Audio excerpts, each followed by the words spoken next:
الفترة اللي فاتت كانت حافلة جدًا الصراحة، بينما إحنا كنا عمالين نتخانق مع بيكسار وماريو. فيلم أفاتار الجديد اتسرب بالكامل، ولعبة كابكوم الجديدة أثبتت لينا إن في ناس كتير على النت عندها خلل كبير في التفكير. حبيت أتكلم عن الاتنين دول بشكل خاص لأن الصراحة الموضوع مثير جدًا للاهتمام. فيلم أفاتار الجديد كان المفروض ينزل في آخر السنة، والفيلم كان عليه كلام إنه في مشاكل إنتاج ما بين الشركة الأم اللي هي باراماونت والفريق اللي شغال على الفيلم نفسه. في الآخر الفيلم اتشال من إنه يكون هيتعرض في السينما إلى إنه يكون ستريمينج كده على المنصة بتاعة باراماونت. الفيلم كان يعتبر شبه خلصان من السنة اللي فاتت، والسبيكيوليشن كانت على إن الفيلم بسبب مشاكل الإنتاج هيطول شوية قبل ما يخرج، لحد ما الفيلم طبعا اتسرب وكمية معلومات كبيرة تانية اتاخدت عن الفيلم. الفيلم اتسرب من حوالي أسبوعين كده على إكس أو تويتر، والواحد يعني لحق. مش هقول أكتر من كده عشان يوتيوب ما يفهمش يعني. التوقعات بتاعتي عن الفيلم لما هينزل بتقول إن الفيلم تعبان. الأداء الصوتي هتوقع إنه هيكون تعبان، عدا لتوقع من شخصيتين، وهما المؤدين بتاع تاجا وطبعا المؤدي بتاع زوكو. عشان لسبب ما الشاب قرر يبقى المؤدي الصوتي بتاعه. طبعا كل ده توقع. اليوتيوب عارف إن الفيلم لسه هينزل في آخر السنة. كتوقع تاني، القصة هتكون على قدها جدا. الإخراج طبعا متوقع يكون زبالة، هيحطوا إفيهات ويحشروها في أوقات زبالة جدا. بس الصراحة متوقع جدا هيعملوا شوية مشاهد قتال عظمة جدا جدا، وإنيميشن ورسومات حاجة هتكون روعة. بس كاست الفيلم حرفيا مليان دي اي، جايين مش عشان كتوقع يبقوا كويسين للدور، بل عشان لازم نحترم التنوع بقى وكده. واعتقد ان في رأيي ده واحد من الاسباب اللي دخل الفيلم في مشاكل. المهم يعني، اللي حصل بعدها ان اللي سرب الفيلم طلع قال كلمتين انه كان بيهزر واتاخد وهيترفع عليه قضية. اللي حصل بعدها بقى دخلنا في دوامة لعبة كبيرة من كاب كوم اسمها براجماتا. اللعبة الناس ملخصاها انها حاجة زي ديد سبيس كده. انا ملعبتش ديد سبيس قبل كده، بس ده اللي بيتقال يعني. والفكرة بتاعت اللعبة عامة جديدة. دي تعتبر واحدة من انضف الالعاب اللي خرجت من استوديو العاب كبير في السنتين تلاتة اللي فاتوا.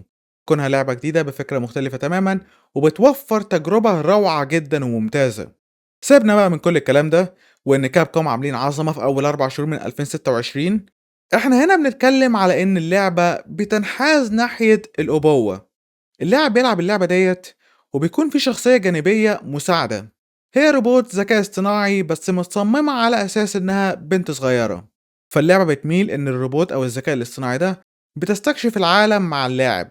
فالقصة بتمشي ان هما الاتنين بيبنوا علاقة ابوية مع بعض، ان الشخصية الرئيسية بيتعامل معاها كأب، وهي البنت الصغيرة اللي لسه بتستكشف العالم.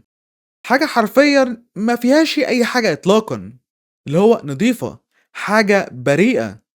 لو وصلت بقى لحد هنا ما تفتحش النت أكتر من كده. الناس بقى عندها هوس مرعب جدًا إنهم يحطوا حاجات جميلة زي ديّة، اللي هي علاقة طبيعية جدًا ما بين أب وبنته، إنها تكون، أنا باحاول الصراحة ما أقولش الكلمة، بس ليه؟ ليه أول استنتاج في دماغك يوصل للPDF؟ ليه يكون ده أول استنتاج ليك عشان علاقة أب وبنته؟ إيه الدماغ المريضة دي؟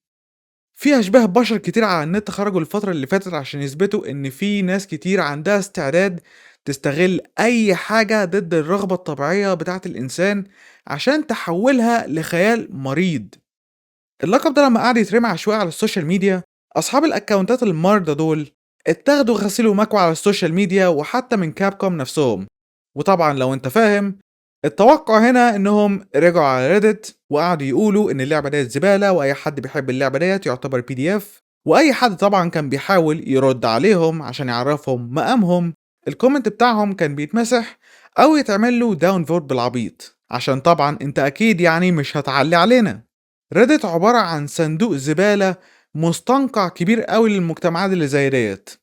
انا عملت الفيديو ده بس عشان اوريكم احنا وصلنا لايه دلوقتي، عشان اعرفك ان مهما كان اللي بتشوفه على النت، في ناس كتير مجانين عندهم هوس هيستخدموا اي حاجة ضدنا، ضد الطبيعة، ضد طبيعة البشر، حتى لو جميلة وبسيطة.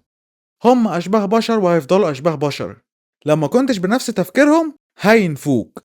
العب واتفرج واستمتع عادي، ما تخليش اشباه البشر دول تقولك ايه وتفكر ازاي. دي عالم انت حرفيا ما تعرفش هما اخر مرة طلعوا بره بيتهم كان امتى. الناس العاقلة كتير على النت، دور عليهم، اتفاعل معاهم، بس برضو خلي بالك، ما تخليش اي حد يقولك ان الكويس اللي انت وغيرك بتحبه، اللي هو طبيعة البشر، اللي هو حاجة روشة، انها تكون شر، شيء مقزز، او افكار مريضة تانية من اللي عندهم عشان تخدم مصالحهم وعشان الرسالة. بس كده. شكرا للمتابعة، وإذا كنت كمان بيت يومكم. بيس.